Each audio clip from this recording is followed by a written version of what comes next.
Gary Chillingworth here for Air Gunner Magazine, Shooting and Country TV. Welcome to Life at the Range.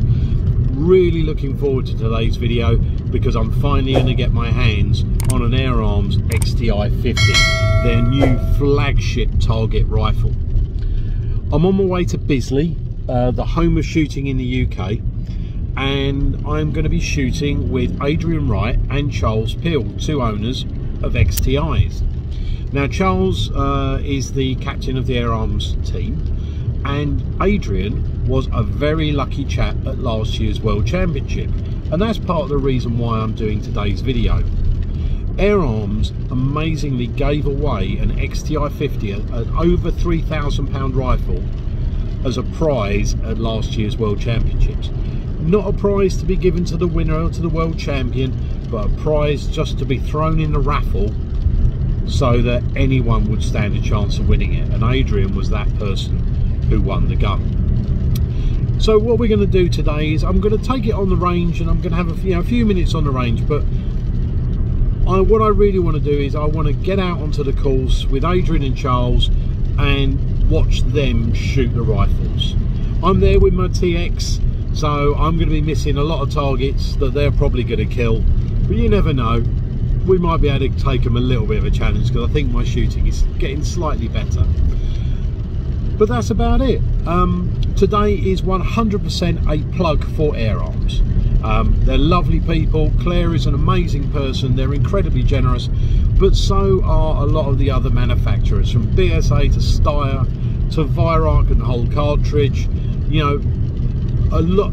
Support your manufacturers. Everyone is going through a tough time at the moment, so really get out there and try and support the companies that support you. Speaking of which, please like, share and subscribe the video, and remember, Air Gunner Magazine and Air Gun World are doing a special deal at the moment, whereas if you take out a subscription you get £2 million worth of shooting insurance with a digital or a print subscription, which is really worth having in these very litigious times. So next time I see you, I'll be at Bisley, probably with a bacon sandwich in my hand and a cup of coffee. So I'm on my way. We're going to pick up everyone, and we'll see you when we get to sunny Bisley, the home of shooting in the UK, an amazing place to be. See you all there. Ta-da!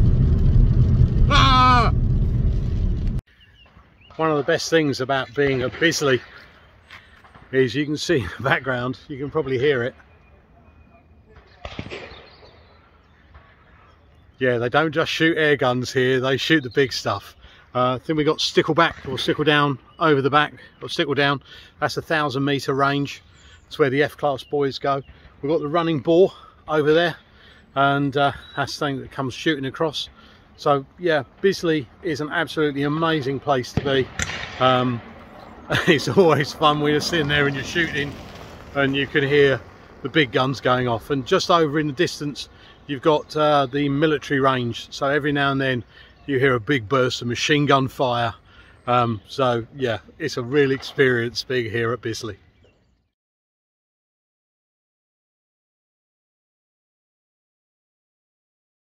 Okay, so here we have the XTi-50, and as you can tell, I'm currently overdubbing the sound, and that is because for some reason my phone chose not to record any sound, and I only had a limited amount of time with the XTi, and Adrian Wright, who this gun belongs to, had very kindly loaned me the gun so that I could shoot it on the range before the competition, but we were obviously waiting to go out and shoot.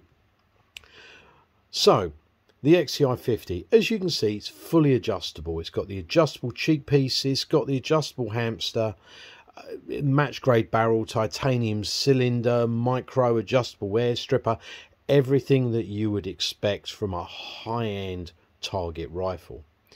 But what I'm trying is, I've literally grabbed this rifle off of Adrian, you know, I haven't adjusted the scope for me, and I'm instantly putting pellet through pellet through pellet, making a ragged hole group of 40 yards.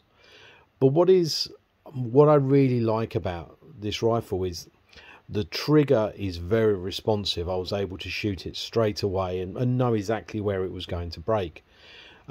Luckily mine and Adrian heads are very, very similar in size, so I was able to get my eye behind the cheek, on the cheek piece and behind the scope, and it was perfect, you know, for me. You've got the large butt hook, which enabled me to rest the rifle on the ground for stability, and you've got that palm shelf around the pistol grip, which is a very upright pistol grip that enables you to really lock into the rifle. As you can see, I'm shooting here, and this is the thing that I was actually really surprised at. I would have expected there to be absolutely zero recoil with the rifle, but the XTi-50 has a stabilizer system, and you can feel this stabilizer working within the gun.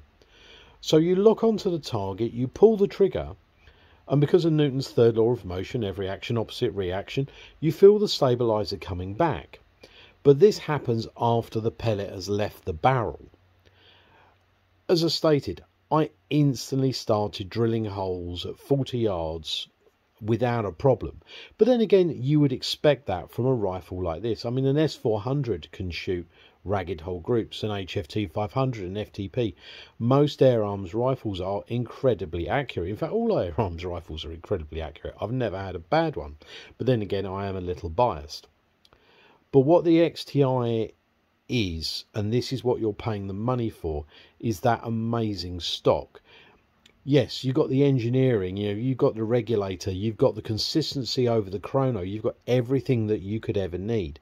But that stock is so adjustable, you can make it fit you so that every shot is the same as the last. And that is what is most important within airgun shooting. Consistency, consistency, consistency. But now we're going to do some standards, and luckily we have the proper sound for that. Okay, well, our first shot with the stander. Again, we've got some targets down there. I think there's one at around about 40 yards. So let's give that a go, see if we can reset it.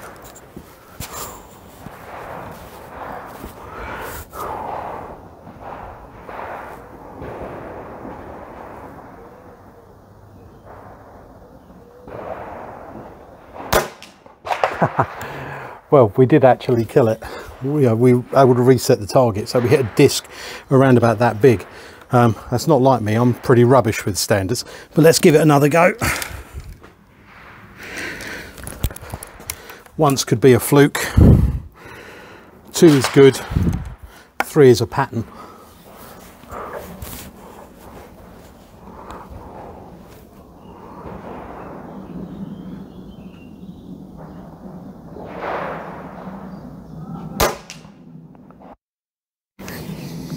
Okay, 2 for 2.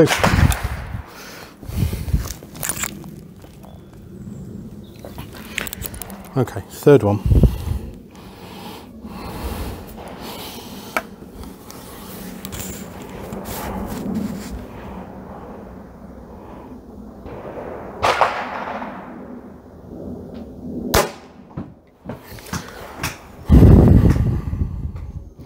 It's certainly incredibly well balanced.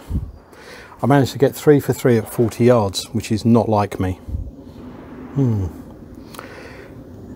Interesting rifle, very interesting rifle.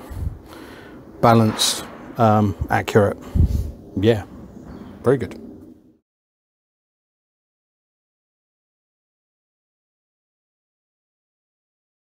Okay, so here we are at sunny Bisley. I'm with my 2. On our left we have Mr. Charles Peal. Morning. On our right we have Mr. Adrian Wright. Morning. Now these 2 fine gentlemen have got more culture than a yoghurt at the opera, both shooting an XTi-50, so we're going to see how they get on today. So Charles, let's see you. Now here we have peg number 1. As you can see, it's an elevated 15mm, and one of the advantages with something like the XTi, as you can see, it's got the raised cheek piece, so it's fully adjustable, and that will enable you to get a perfect cheek weld when you get into the to get onto the target. Now luckily the fat man with the Springer just killed it, so this XTi should not be a problem.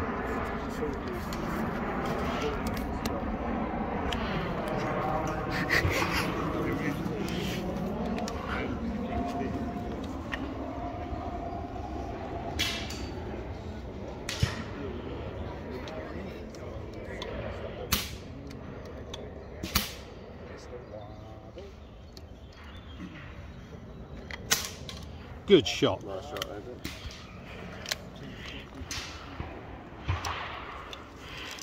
You see the depth of the butt pad, able to rest the rifle on the ground. It just gives you superb stability. This is where rifles like the XTi come into its own. Its adjustability and the hamster and everything with it enables you to fit it into the body. So for a stand or a kneeler target, you can make the rifle fit you absolutely perfectly.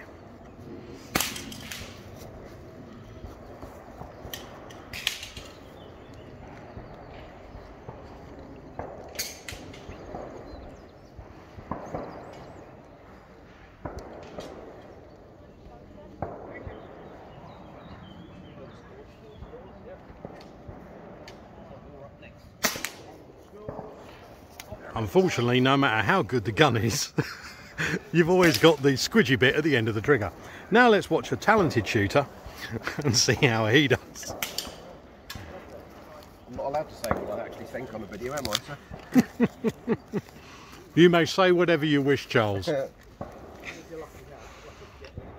Here we have Mr. Charles Peal. The future of Air Arms riding on his shoulders.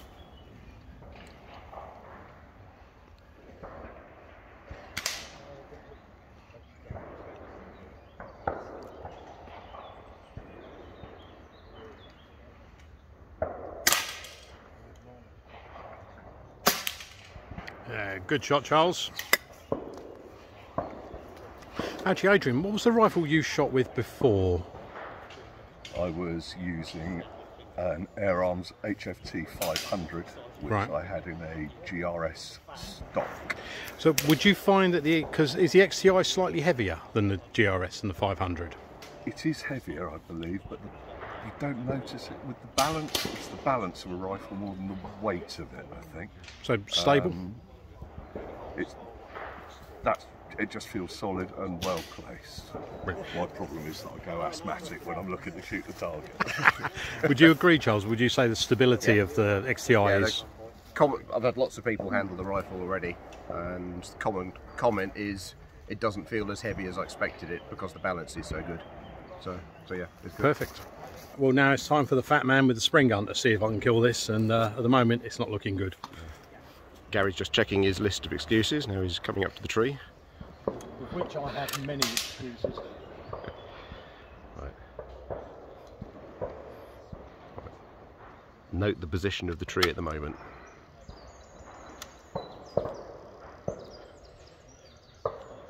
And now see the position of the tree. So.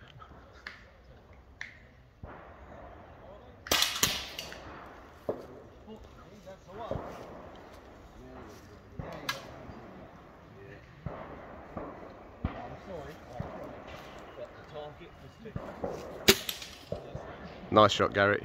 Well done. And go.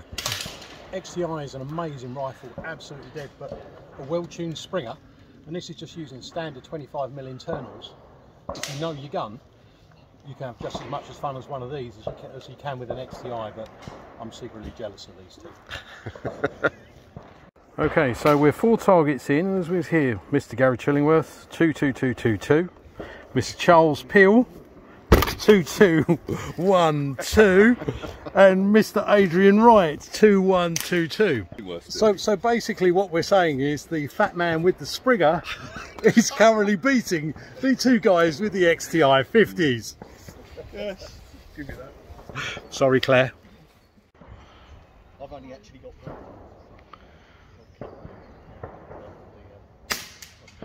Good shot, Adrian. Nice shot. Okay, well this is a very, very long target. Both myself and Charles missed it. Adrian got it. What did you feel about that target there, Adrian? Smug.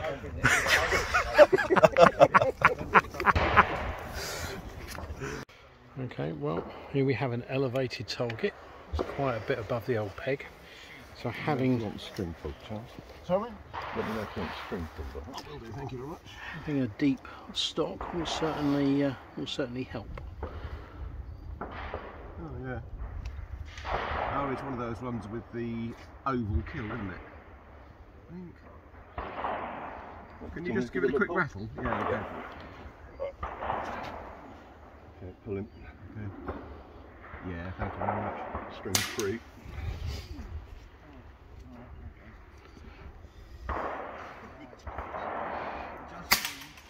Solid shot there, Charles. And the unsupported stander.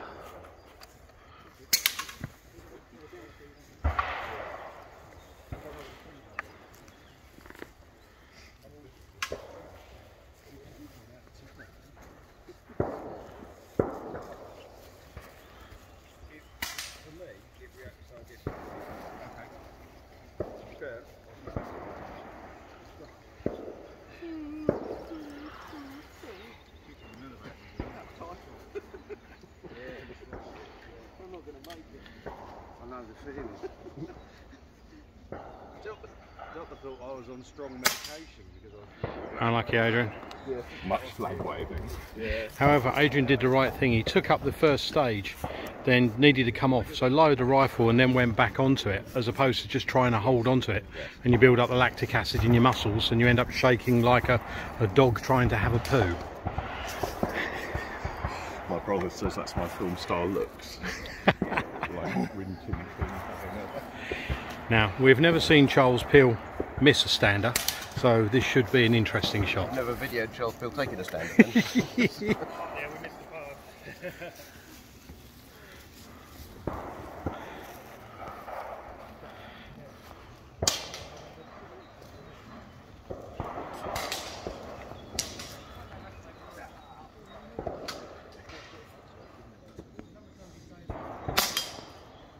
Unlucky, Charles.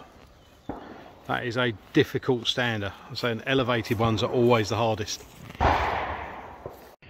Okay, here we have a supported kneeler, peg 15. Supported kneelers can go out as far as 40 yards with a 35mm target, although this one does not look quite that long, so it's probably a 25mm. It is. Are you saying you're feeling hot and sweaty?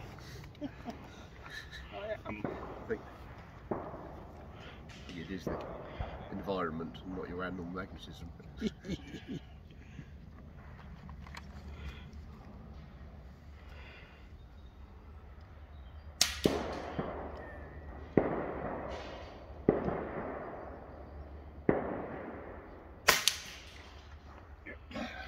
And that's a... Watched it in. Good shot, sir. Actually, can you mark yourself down? You reset that so quickly. Well, I was looking at. Here we have Mr. Charles Peal, sexiest man in HFT. It's a singularly low bar.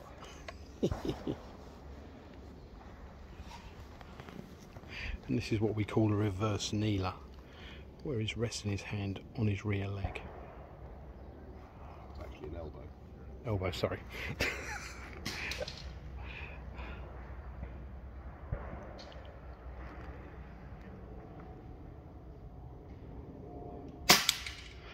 And a solid kill there. So, two wonderful shots. Well done, gentlemen. Okay, so we're having a really good time. So we're 20 targets in now, and everyone's moving along quite well. And let's have a look at the scores on the doors. Here we have Gary Chillingworth, fat man with a Springer. He's on 3. Here we have Mr. Charles Peal. He's on 5. And Mr. Adrian Wright. He's on 6. To quote Crichton from Red Wolf, engage smug mode. Although I'm sure we've got 10 targets left to go, so I'm probably going to get absolutely smashed. But no, the gun's working really well. My TX is working really well. I'm really happy today. I've gone back to shooting absolutely bog standard internals, 25mm. Gun's running absolutely beautifully. But I must admit, looking at these XTIs, they're a piece of kit to behold. They're absolutely dead when they shoot. And as I've been speaking to both Charles and Adrian, you know, they both said it's been pilot error. You know, no matter how good your gun is or how good your scope is, if you misrange something, you're going to miss. If you misread the wind, you're going to miss, which is quite scary considering they're both better shots than me. But no, we're having a really good time and everyone's everyone's enjoying themselves. So 10 more targets to go and we'll see you at the end. The XTi-50, what an amazing piece of kit. Now, you've had some nice rifles beforehand. How would you say that the XTi, has it helped to improve your shooting? Is it more stable? You know, how have you found it? It's more consistent. The trigger brake on it is amazing, and whether it's psychosomatic or not, it's boosted my level of confidence massively. This is my first proper competition with the gun today, and it either is or it's close to a PB, and I'm very happy that I've basically kept up with the guys I've been shooting with as well. So, well, you've kept up with Charles Peal, who's one of the best shooters in the country, and obviously the captain of the Air Arms team. So you did really well. You say it's consistent. Have you had it over the chronograph? I have. How did it do? I did that. Yes, I did that on Friday morning. I took it out there, and I did a 3-shot string and stopped because it did 782, 782, 782. Okay, well, you don't get much better than that, because obviously it's regulated. And I was looking at the hamster. Is that hamster adjustable? It's fully adjustable. It has a push button here. I'll turn it back round now. Yeah. But it has locking mechanisms to hold it in place, which are just thumb screws. But if I push the button, if I wind off the lock and push the button, it's fully adjustable. We've got a maximum depth, obviously, for HFT of 6 inches between, or 150mm between the bottom of the hamster and the centre of the barrel, which means that for HFT, you're pretty much stuck on the first level. Well, Charles has modified his, so he has some cant on it. Stays within the rules, obviously, but it has cant on the hamster. I'm happy with mine where it is, but it's fully adjustable. It's the same hamster as you would get on the FT rig. Yeah, because obviously within HFT you're not allowed to adjust the hamster as you're going around, so you set it on your first target and then it has to stay the same all the way through until the end. They're quite large adjustments. Any larger adjustment that is actually bigger than the maximum 6 inches you're allowed. Yeah. So it's either effectively it's either flat or like this, or you can put cant on it. Yeah. And so at the front we've got the air stripper, which, as I understand it, is adjustable. It's adjustable. Oh, so it's actually marked up so that you can actually see where you're adjusting it to, and the windicator, which you can bring out obviously as well. That is a bit, so we didn't really need that today because we didn't have a huge amount of wind. No. And at the back, oh right, so you've got a lever here to adjust the. And does this comes as standard with the rifle? This is absolutely standard. It comes with the FT tail piece on it, or bottom piece on it as well, which obviously you can't use for HFT. It's a hook, isn't it? But much longer butt hook. Yeah, because these are within the 2 1/4 inch size, because you would measure from here to the top. 2 1/4 inches is the maximum depth you can have. One other question is, I noticed you have the palm shelf. Do you find that when you're doing the standard, does that help like grip into your hand to actually get you a more stable platform when you're doing it? I put it on there because it was available. It makes it fit. It does seem to stabilise the gun. Yeah, I would not take it. I've got no cause to take it off. It works as far as I'm concerned. It stabilises the gun. Brilliant. And what pellets are you using? I'm using Air Arms Diablo Fields 452s in 8.4 grain. I'm not weighing. I put them all through a 452 sizer, which regulates the skirt basically rather than the head. And the cylinder, as I understand it, is made from titanium, so if you need beer money you can scrap that in, get some money for the titanium and go out on a night in Amsterdam. I think I'd pull the titanium rod out of my shoulder before I sold the gun. Let me guess, titanium rod, you must be a motorcyclist. It was ice skating, in fact. But oh well. Usually is a bike. Motorcycle as well. So yeah, usually the first question you ever get with motorcyclists is what bits of you are held together by titanium. The scrap value of your average motorcyclist is worth more than the bike. Yeah, fun when you go to court. Set all the alarms off.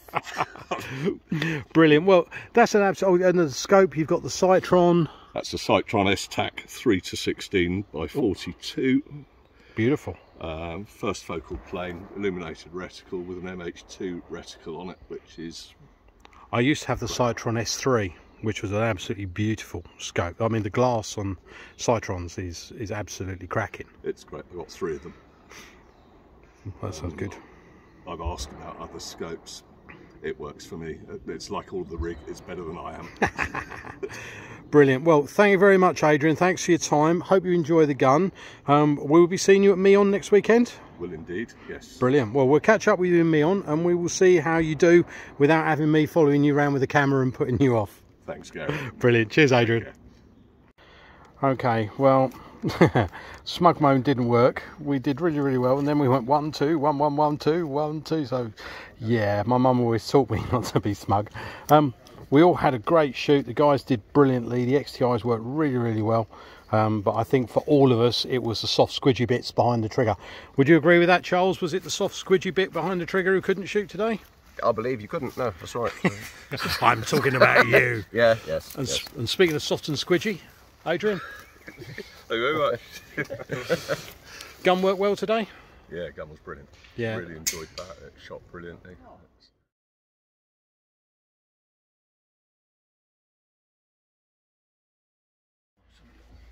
I won't touch anything on that fucking thing with your nice gun. So here we are in sunny Bisley.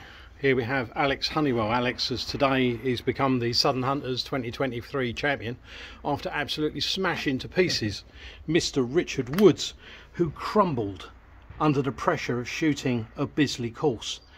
He's now on the range trying to tell everyone that his gun is broken, and that is why he lost. So let's see him, and he missed that target as well. I think it's... Luckily we didn't hear that because there was a gunshot went off. Yeah, I was lying anyway. No. I was beaten by a better man, and unfortunately that's what it is. But I don't like coming last, but today I've come plumb last. So exactly. So speaking of the better man with the larger appendage, how do you feel being the 2023 Southern Hunter champion? It feels all right. Yeah, it's a nice bit of competition from Richard, but unfortunately, you didn't have the minerals. I say you not only beat him, say you beat Neil Palmer, the reigning world and UK HFT champion. Yeah, he done me today, but yeah, overall, he done him. Do you think Neil is currently in the cold crying? Well, I should hope so, to be honest. Yeah, I'm fully understandable. Right, well, gentlemen, congratulations. Well shot all year. Not you so much. I don't care about Richard. He's making me help him change a clutch on a TT in a few weeks, so I'm going to be mean to him for the next couple of days. No worries. Have a lovely shoot, gents. Well, we've had a really interesting day today. I managed to shoot with Charles and with Adrian, two of the nicest people that you're ever going to find in HFT. This XTi is a piece of kit, but it's not cheap. I think the HFT version, I think it's like £3,200. It's around about the 3233 mark, depending on where you buy it from. There's a 3-month waiting list, but that's comparable with the price of the new Styres. The new Steyr FT is over £3,000. Most of like the high-end rifles, the high-end regulated rifles like these are, the bench rest rifles, they're all getting on for that £3,000 mark. So you pay your money, you take your choice. But everything is getting expensive now. You know, if you want to have a week away at Haven, you're talking £1,500, £2,000. A season ticket for the local football team is, you know, I think Chelsea's like £1,800. You know, Arsenal a couple of £1,000. Golf clubs, you know, the Paradigm driver is £600 for one club. If shooting is your thing, is it worth investing in a rifle that's going to last you a long time? You know, this rifle. Yeah, it's little things like I like to shoot in a thumb up position, and you've got there to go thumb up, or you can go thumb to the side, and they've put the indet there. You've got the palm shelf that locks your hand in. The people who've designed this rifle are shooters. You know, it's a terrible adage. It's a gun designed by shooters for shooters, and it is an amazing piece of kit. I've only had 10 shots with it, and would I trade my Springer in for it? I honestly don't know. That's a difficult question. If you'd have asked me a few hours ago, the answer would definitely have been no. But after seeing it shoot today, and after just having a few shots on the range, I'm now not sure. Well, thank you so much for joining us today. I hope you've had a good time, and we'll see you all again very, very soon. Ta-da.